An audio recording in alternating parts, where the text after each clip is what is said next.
బాధ ఉంది కాబట్టి మేము ముందు పోయి అడిగినాం. అందరం కట్టకట్టుకొని అడగాల్సిన అవసరం ఏముంది? ఇది అందరికి ఉన్నదే అని చెప్పినాం. మేము సీఎం గారికి కూడా నా ఒక్కరికి ఉన్నదే, లేకపోతే మేడం గారికో, లేకపోతే నర్సాపూరో, లేకపోతే ఇంకేదో కాదు, తెలంగాణలో ప్రతి ఎమ్మెల్యేని కూడా ఈ విధంగా పీడిస్తున్నారు.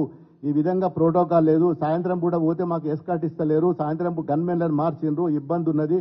నాకు కూడా మొన్న ఇన్సిడెంట్ జరిగింది. నాకు కూడా ఇబ్బంది ఉన్నది. నాకు కావాలి, మాకు మంచి గన్మెన్లను ఇయ్యండి అని చెప్పి కూడా చెప్పినాం. ఇవన్నీ విషయాలు డిస్కస్ చేసినాం. దేనికోసం హైకమాండ్ మీద నమ్ముకున్న హైకమాండ్కి మేము చెప్పాల్సిన అవసరం మేము హైకమాండ్ ఏదైతే చెప్పాల్సింది ఉందో అదే విధంగా వాళ్ళ డైరెక్షన్లో మేము పోయినాం. హైకమాండ్లో అంతే చాలా సమస్యల మీద చాలాసార్లు మేము డిస్కషన్ చేసినాం. మేము ఇవన్నీ మా మీద నమ్ముకుందండి హైకమాండ్.